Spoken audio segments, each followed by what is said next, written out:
ये क्या कर रही हो बहू? पुड़ियों में छेद कर रही हो? हाँ मम्मी जी, मुझे फूली हुई पुड़िया पसंद नहीं है, करारी पुड़िया पसंद है, जिन्हें तोड़ने और खाने में करारेपन की चटक से आवाज हो, थोड़ी सी कड़क जैसे पपड़िया होती है। नव्या की पसंद देखकर मालती जी हैरान रह गए। भला ऐसी भी पूड़िया कोई खाता है? मेरे बेटे विशाल को तो नरम पूड़िया पसंद है और ये बहू तो अलग ही तरह से खाती है। नव्या और विशाल की शादी कुछ महीने पहले ही हुई थी। नव्या शादी के बाद कुछ दिन ससुराल रही, वहां जैसा बना खा लिया, कभी शिकायत नहीं की। विशाल के शहर में नौकरी के चलते उन्होंने शहर में गृहस्थी बसा ली। मालती जी कुछ दिनों के लिए बेटे बहू के पास रहने आई थी, तो बहू के खान पान और बदले रूप को देखकर हैरान रह गई। मालती जी ने जब ससुराल में उसे नरम पुड़िया दी थी तो नव्या ने आराम से खा ली थी, पर आज उन्हें पता चला कि नव्या को नरम पुड़िया पसंद ही नहीं है। सभी मिलकर दोपहर का खाना खा चुके थे।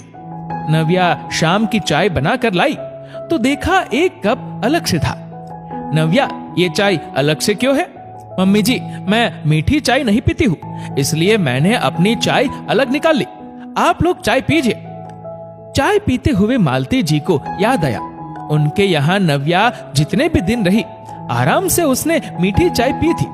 उनके बेटे विशाल को मीठी चाय ही पसंद है, पर यहाँ की तो कहानी ही अलग है। रात के खाने में नव्या ने सूखी सब्जी और दाल चढ़ा दी। नव्या, सब्जी कढ़ाई में क्यों बना रही हो? समय लगेगा और अच्छे से गल भी नहीं पाएगी, थोड़ी कच्ची रह जाएगी। विशाल को तो एक सार गली हुई सब्जी पसंद है। मालती जी ने नव्या से कहा, हाँ मम्मी जी, पर मुझे तो कढ़ाई में बनी खड़ी सब्जियां थोड़ी कम गली हुई पसंद है। मैं अपनी निकाल कर विशाल और आपके लिए ज्यादा पका लूंगी। नव्या ने अपनी सब्जी निकाल कर सबके लिए और अच्छे से पका ली। मालती जी को फिर से ध्यान आया कि नव्या ने वहां तो कुकर में बनी ज्यादा पकी हुई सब्जियां भी आराम से खा ली थी। हे भगवान, मेरे बेटा बहू तो एकदम से अलग है, इनकी तो कोई चीज पसंद नहीं मिलती है, आगे कैसे निभा पाएंगे? नव्या ने रात का दूध बनाया, उसमें विशाल और मालती जी के लिए शक्कर मिला दी और खुद ने फीका दूध पिया। विशाल जहां हल्का गुनगुना दूध पीना पसंद करता था, वहीं नव्या एकदम गर्म दूध पीती थी।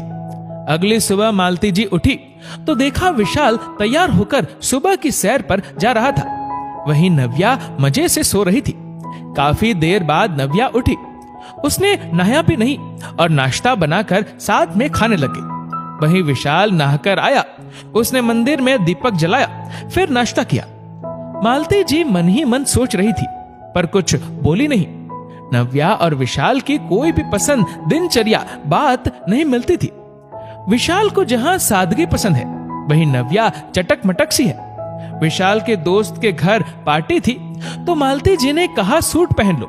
मम्मी जी, हम किसी रिश्तेदार के घर थोड़ी जा रहे हैं, इनके दोस्त के घर जा रहे हैं। फिर शादी की शॉपिंग में इतने गाउन भी लिए हैं, फिर वो कब पहनूंगी?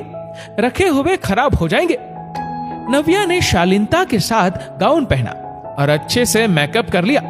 एकदम परी जैसी बहू को देखकर मालती जी को याद आया, जब नव्या वहां ससुराल में थी तो उनकी देवरानी ने खाने पर बुलाया था, तो उन्होंने कहा था कि तुम नए जमाने के हो, सूट भी पहन सकती हो। तब नव्या ने कहा था कि मम्मी जी, पहली बार शादी के बाद मैं चाची जी के घर जा रही हूँ, मैं साड़ी पहनकर चलूंगी। मालती जी को सोच में डूबा देखकर विशाल ने पूछ लिया, मम्मी क्या हुआ, आप इतनी परेशान सी क्यों लग रही है? विशाल, नव्या और तुम दोनों एकदम से अलग हो। उसकी पसंद, उसका खान पान, रहन सहन सब तुमसे अलग है। हाँ मम्मी, सब अलग है, फिर भी वो बहुत अच्छी है, हर जगह निबाह कर लेती है। आपने वहां घर में जैसे रखा वो आराम से रही और खाया पिया। मैं भी जब उसके साथ यहाँ आया तो मुझे उसके बदले स्वरूप को देखकर हैरानी हुई। पर नव्या बोली, मुझे मम्मी ने सिखाकर भेजा था, जो भी नखरे करने हैं मायके में कर ले, ससुराल में कोई नखरे नहीं उठाएगा, जैसा मिले खाना और रह लेना। मैंने मम्मी की बात का मान रखा और अपने व्यवहार से किसी को शिकायत का मौका नहीं दिया। पर अब यहाँ तो हम दोनों अकेले हैं, तो मैं अपने नखरे खुद उठाती हूँ, किसी को परेशान नहीं करना चाहती। नव्या ने यह भी बोला कि हम दोनों की पसंद अलग है तो क्या हुआ, उसमें तो मजा आता है, वरना जिंदगी बोरिंग हो जाती है। मैं अपने नखरे उठाती हूँ पर सामने वाले की पसंद का भी सम्मान करती हूँ। मैं अपने हिसाब से खाती हूँ पर आपको आपके स्वाद का भी बनाकर खिलाती हूँ। मम्मी क्या हुआ जो नव्या सुबह उठकर पूजा नहीं करती, मैं कर लेता हूँ। घर में मंदिर में दीपक कोई भी जलाए, उसके प्रकाश से रोशन तो हमारा घर हो रहा है। क्या हुआ जो वो देरी से उठती है, पर जब भी उठती है काम में लग जाती है, फटाफट से सारे काम निपटा लेती है। कितनी समझदार है, इस बात का ख्याल रखती है कि कब क्या किस अवसर पर पहनना है। हमारे बीच बहुत प्यार और समझदारी है, आप हम दोनों की चिंता मत करिए। मालती जी ने भी विशाल की बातों से सहमति जताई। अब वो निश्चिंत थी कि बेटा बहू अपनी गृहस्थी में सुखी रहेंगे। दोस्तों, इस वीडियो को लेकर आपकी क्या राय है नीचे कमेंट करके जरूर बताएगा। और अगर आपको वीडियो अच्छा लगा हो तो इस वीडियो को लाइक करेगा, शेयर करेगा ज्यादा से ज्यादा लोगों तक। और ऐसी और भी इंस्पिरेशनल वीडियोस के लिए सब्सक्राइब करें हमारे यूट्यूब चैनल को और फेसबुक पर फॉलो करें हमारे पेज को। धन्यवाद।